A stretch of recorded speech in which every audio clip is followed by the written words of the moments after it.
29শে March Shanidev রাশি পরিবর্তন করবে আর সাথে সাথে কুম্ভ রাশির 7.5 শেষ পর্ব শুরু হবে। তো কুম্ভ রাশির ক্ষেত্রে এই মার্চ মাস কী রকম প্রভাব পড়বে এই বিষয়ে আজকে তুলে ধরব। কোন দিক থেকে লাভ আসছে, কোন দিক থেকে সাবধানে থাকতে হবে, শরীর স্বাস্থ্য, প্রেম ভালোবাসা, দাম্পত্য জীবন, কর্মজীবন, ভাগ্য কীরকম সঙ্গ দিবে, সমস্ত কিছুই তুলে ধরব। তো যাই হোক, সবার প্রথমে সমস্ত দর্শক বন্ধুদের নমস্কার জানাচ্ছি। বিশেষ অনুরোধ করব সেই সমস্ত দর্শক বন্ধুদের কাছে যারা বহুদিন ধরে অনুষ্ঠান দেখছেন, হয়তো কৌতূহলবশত সাবস্ক্রাইব করেননি, তাদের কাছে বিশেষ অনুরোধ করব চ্যানেলটি সাবস্ক্রাইব করার জন্য। যদি ভালো লাগে অনুষ্ঠান তাহলে লাইক, শেয়ার, কমেন্ট অবশ্যই করবেন। তবে দর্শক বন্ধুদের আমি কোনো রকম বিভ্রান্তের মধ্যে রাখতে চাই না। এটা গ্রহদের গোচরের উপরই আলোচনা করা হচ্ছে, কারো কোনো রকম ব্যক্তিগত কুষ্টি ধরে আলোচনা নয়। আর এটা আপনারা চন্দ্র রাশি কিংবা নাম রাশি অনুসারেও দেখবেন। তো মার্চ মাসে গ্রহদের অবস্থান কুম্ভ রাশির ক্ষেত্রে এরকম হচ্ছে যে রাশির উপর শনি অবস্থান করছে, শনি তো অস্ত, আর সূর্য এখানে 15 তারিখ পর্যন্ত থাকছে। তারপর তো সূর্য রাশি পরিবর্তন করবে। 4 তারিখে সূর্য আবার নক্ষত্র পরিবর্তন করবে, দেবগুরু বৃহস্পতির নক্ষত্র পূর্বা ভাদ্রপদে প্রবেশ করবে। এবং এই সময় শনি আর সূর্য কিন্তু একই নক্ষত্র অবস্থান করবে, দেবগুরু বৃহস্পতির নক্ষত্র পূর্বা ভাদ্রপদে।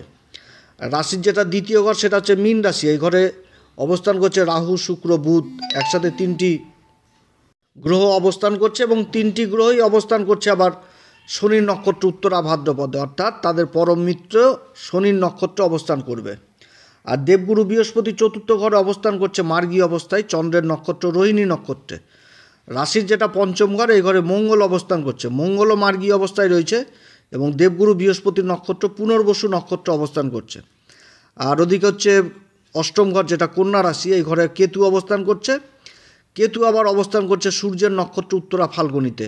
তো এইরকম হচ্ছে গ্রহদের অবস্থান। আর মাঝখানে রাহু আবার 17ই মার্চে নক্ষত্র পরিবর্তন করবে, তখন আবার দেবগুরু বৃহস্পতির নক্ষত্র পূর্বা ভাদ্রপদে চলে আসবে। তো এইরকম হচ্ছে গ্রহদের অবস্থান কুম্ভ রাশির ক্ষেত্রে। তো কুম্ভ রাশির ক্ষেত্রে শরীর স্বাস্থ্য নিয়ে যদি সবার প্রথমে আলোচনা করি, তাহলে বলবো যে মঙ্গল তো 5ম ঘরে অবস্থান করছে। তো মঙ্গল হচ্ছে পুরুষার্থ আর কর্মের ঘরের অধিপতি হয়ে মার্গী অবস্থায় 5ম ঘরে অবস্থান করছে। আর সূর্য রাশির উপর অবস্থান করছে, রাশির অধিপতিকে অস্ত করেছে। অর্থাৎ এই সময়কালে নিজের খাওয়া দাওয়ার উপর যথেষ্ট খেয়াল রাখতে হবে, জীবনসাথীর শরীর স্বাস্থ্যের দিকেও যথেষ্ট খেয়াল রাখতে হবে। রক্তজনিত সমস্যা দেখা দিতে পারে, যাদের চোখের সমস্যা রয়েছে, দাঁতের সমস্যা রয়েছে, অস্থিজনিত সমস্যা রয়েছে, এগুলো কিন্তু বৃদ্ধি পাওয়ার সম্ভাবনা থাকছে, এদিক থেকে সাবধান।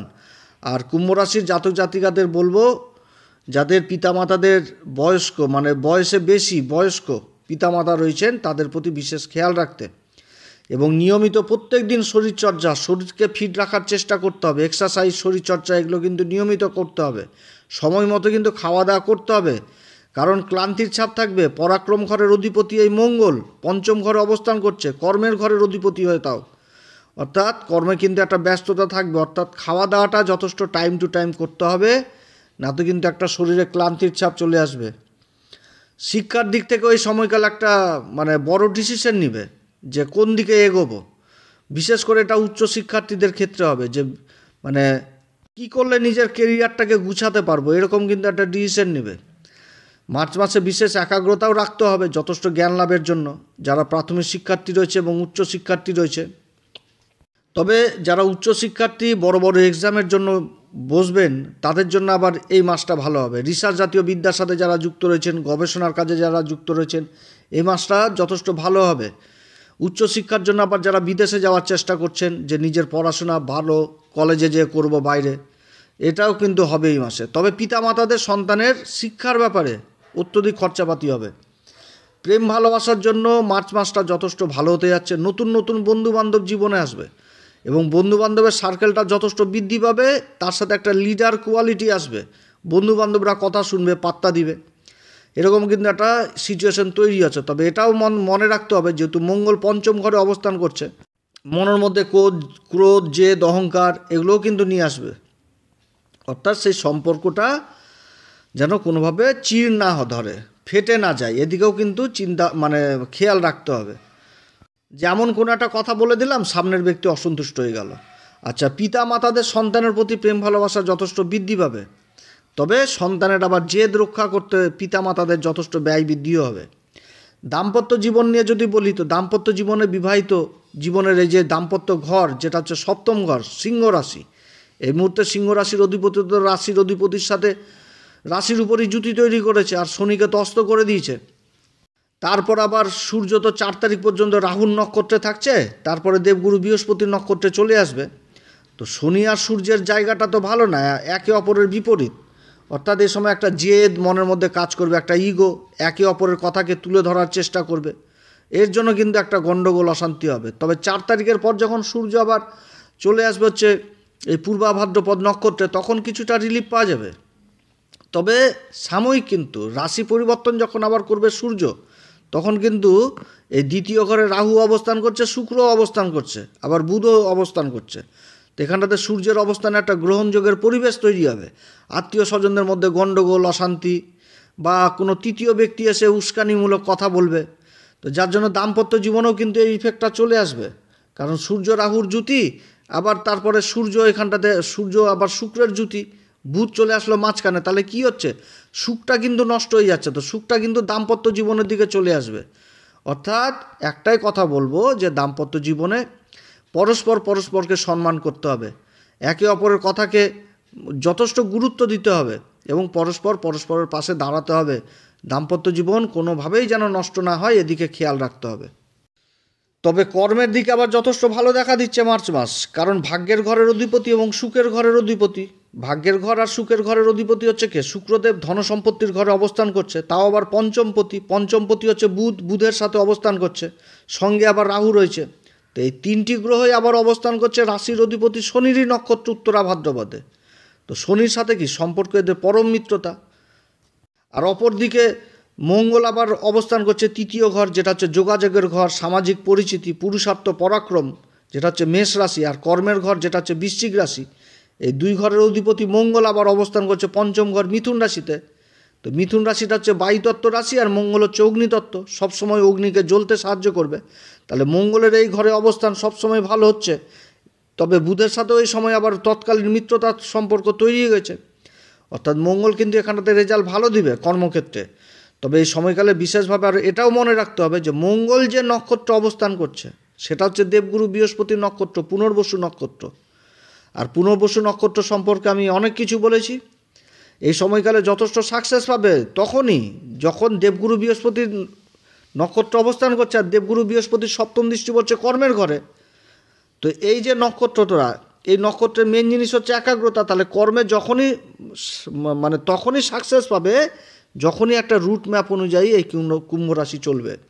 অর্থাৎ যথেষ্ট ভালো রেজাল্ট পাবে যখন এই নক্ষত্রের মেন জিনিসটাকে একেবারে বুঝতে পারবে, যে কি বুঝাতে যাচ্ছে এই নক্ষত্রটা। এই নক্ষত্রটা মেন জিনিসই বুঝাতে যাচ্ছে যে ফোকাস, একাগ্রতা, যে কাজ করবে সেই কাজটা ভালো মতন করে মন দিয়ে করতে হবে, অধৈর্য হলে হবে না। কারণ মঙ্গল কিন্তু এই জিনিসটা নিয়ে আসবে। মঙ্গল কর্মের ঘরের অধিপতি 5ম ঘরে অবস্থান করছে। 5ম ঘরটা হচ্ছে কি, মা লক্ষ্মীর ঘর, আর মা লক্ষ্মীর ঘরের অধিপতি বুধ, আর ওদিকে ভাগ্যের ঘরের অধিপতি শুক্র অবস্থান করছে যে ধনসম্পত্তির ঘরে।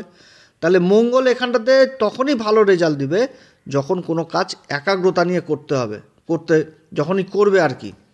কর্মের জায়গাটা যথেষ্ট ভালো জায়গা, কারণ দেবগুরু বৃহস্পতি অবস্থান করছে সুখের ঘরে অবস্থান করছে রোহিণী নক্ষত্রে। দেবগুরু বৃহস্পতিও মার্গী হয়েছে, আর দেবগুরু বৃহস্পতির যে শুভ 7ম দৃষ্টি, সেটা তো বৃশ্চিক রাশির উপর পড়ছে। আর বৃশ্চিক রাশির অধিপতি মঙ্গল কর্মের ঘরের অধিপতিও 5ম ঘরে অবস্থান করছে, তাও আবার দেবগুরু বৃহস্পতির নক্ষত্রে। তাহলে এখানটাতে এই জিনিসটাই তো বুঝাচ্ছে যে গুরুর আশীর্বাদই পাবে কর্মক্ষেত্রে, ভালো কর্মক্ষেত্রে উন্নতিও করতে পারবে, কিন্তু তখনই করতে পারবে যখন কোনো কাজ একটা প্ল্যান ম্যাপিক, একটা রুট ম্যাপ ধরে করবে। কারণ মঙ্গল তো হচ্ছে সেনাপতি, মঙ্গলের মধ্যে একটা অ্যাগ্রাসন ভাব থাকবে, একটুতে রেগে যাওয়া, চটে যাওয়া, গণ্ডগোল করে নেওয়া, মুখের ভাষা খারাপ করা, বাকবিতণ্ডায় কারোর সাথে জড়িত হয়ে যাওয়া, এগুলো তো করা চলবে না। কারণ বুধ যে ঘরে আবার অবস্থান করছে সেটা কিন্তু বাণীর ঘর। অর্থাৎ এই সময়কালে মুখের ভাষাকে এতটা মিষ্টতা নিয়ে আসতে হবে যে সামনের ব্যক্তি যেন অভিভূত হয়ে যায় যে না, ভালো। অর্থাৎ এই সময়কালে রুট ম্যাপ অনুযায়ী চলতে হবে, কারোর সাথে বাকবিতণ্ডায় জড়িত হওয়া যাবে না, তাহলে যথেষ্ট ভালো ফল দেবে। আবার অপর দিকে কিন্তু রাহুর সাথে বুধ অবস্থান করছে, ভ্রম তৈরি করে দিবে। রাহু আর বুধের জুতিতে জড়যোগ তৈরি হয়ে যায়, আবার শুক্র রাহুর জুতি এই দ্বিতীয় ঘরে, এই তিনটি গ্রহের অবস্থান, দ্বিতীয় ঘর থেকে কিন্তু খাওয়া দাওয়ার বিচারটা করা হয়। তো রাহু এখানটাতে তামসিক গুণটা উঠিয়ে নিয়ে আসবে, আর শুক্র এখান থেকে আনন্দ ফুর্তি এগুলো তুলে নিয়ে আসবে। আর বুধ তো সঙ্গে রয়েছে, বুধ তো বালক গ্রহ, যাকে যুবরাজ বলা হয়। তাহলে কি হবে, মানে কর্মের আগে ওই খাওয়া দাওয়া আনন্দ ফুর্তির দিকে চলে যাবে, যে কাজকর্ম সব লাটে গুটাক, আজকে খাওয়া দাওয়া আনন্দ ফুর্তি করেই বাড়ায়, এরকম সিচুয়েশনটা হয়ে যাবে। অর্থাৎ এদিকে কিন্তু কোনোভাবেই খেয়াল দেওয়া যাবে না, নিজের ফোকাস সবসময় কর্মের প্রতিই রাখতে হবে। কারণ দ্বিতীয় ঘরটা হচ্ছে আত্মীয় স্বজনের ঘর, আত্মীয় স্বজন বিচার করা হয়। তাহলে কী হবে, যে বেশিরভাগ সময়টাই আত্মীয় স্বজন, খাওয়া দাওয়া এদিকেই কিন্তু মানে ফোকাসটা চলে যাবে। যার জন্যই কিন্তু আমি কথাটা বলছি যে কর্ম করতে গেলে ফোকাসটা রাখতে হবে কর্মের প্রতি এবং প্ল্যান মাফিক করতে হবে, তাহলে যথেষ্ট অর্থ উপার্জন করতে পারবে এই সময় কুম্ভ রাশি। এবং তার সাথে আবার সাড়ে সাথী চলছে, সাড়ে সাথীর তো একটা ব্যাড ইফেক্ট, একটা মানসিক অশান্তি, অস্থিরতা এগুলো তো থাকবে। শনি তো শনির কাজ করবে, কিন্তু গ্রহদের যে অবস্থান, সেই অবস্থানটা তো আবার যথেষ্ট ভালো। তো যথেষ্ট চোখ কান খোলা রেখেই কাজ করতে হবে কর্মক্ষেত্রে, যতক্ষণ পর্যন্ত কর্ম হাসিল হচ্ছে না।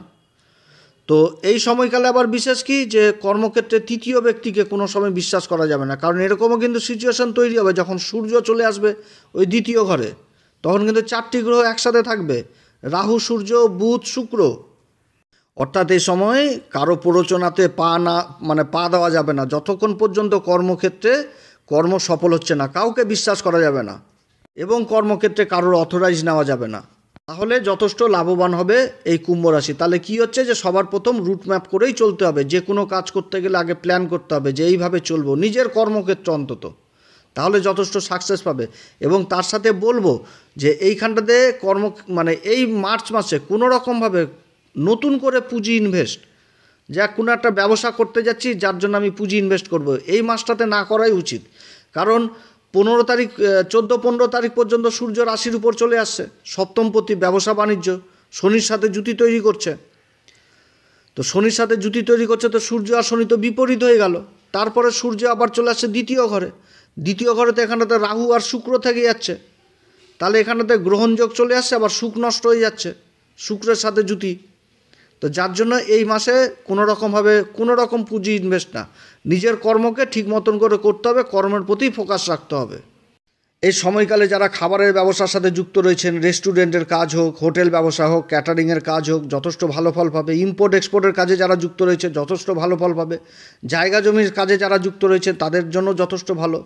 জায়গা জমি সেল পারচেস করছেন, কাঁচামালের ব্যবসা করছেন, তাদের জন্য ভালো ব্যবসা। হার্ডওয়ার্সের যারা কাজে যুক্ত রয়েছেন যথেষ্ট ভালো। কিন্তু কি একটা জিনিস, যে এখানটা তো তৃতীয় ব্যক্তি উঠে আসছে, আর সাথে রাহু জিনিসটা চলে আসলে, রাহুর সাথে তো বুধ তো ম্যানেজমেন্ট, তাহলে এখানটাতে একটা তৃতীয় ব্যক্তি চলে আসবে কর্মক্ষেত্রে, এদের সাথেও কিন্তু একটা মানে লেনদেনের ব্যাপার যখন উঠে আসবে, তখন কিন্তু আবার কথা চেঞ্জের ব্যাপার হয়ে যেতে পারে, যে আপনার সাথে তো এরকম কথাবার্তা হয়নি, আপনি এখন এই পেমেন্টটা করছেন। অর্থাৎ এদের সাথেও কিন্তু একটা লেখাপড়ির ব্যাপার থাকবে। এই জিনিসগুলো যথেষ্ট খেয়াল রাখতে হবে এই মাসে হচ্ছে এই কুম্ভ রাশিকে, তাহলে যথেষ্ট লাভবান হতে পারবে কর্মক্ষেত্রে। তারপরে যারা সুতির ব্যবসার সাথে যুক্ত রয়েছেন, রেডিমেড গার্মেন্ট, তারপর জুয়েলারি, কসমেটিকের ব্যবসা, এই সমস্ত কাজেও যথেষ্ট কিন্তু ভালো লাভ পাবে। কিন্তু একটাই কথা বললাম, শেষেও বলছি, প্রথমেও বলেছি, শেষেও বলবো, যে রুট ম্যাপ অনুযায়ী কিন্তু কাজ করতে হবে। কারোর কথায় কোনো রকমভাবে বিশ্বাস নয়, বিশ্বাস করা মানে নিজেকে জলের মধ্যে ফেলে দেওয়া, এরকম হয়ে যাবে। আর যদি নিজের রুট ম্যাপ অনুযায়ী চলেন, তাহলে যথেষ্ট কুম্ভ রাশি এই মাসে অন্তত সাকসেস পাবে, ভালো লাভবান হতে পারবে।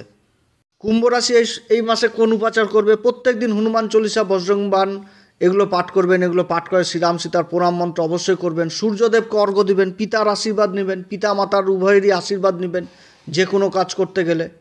এগুলো করলেই যথেষ্ট ভালো ফল পাওয়া যাবে।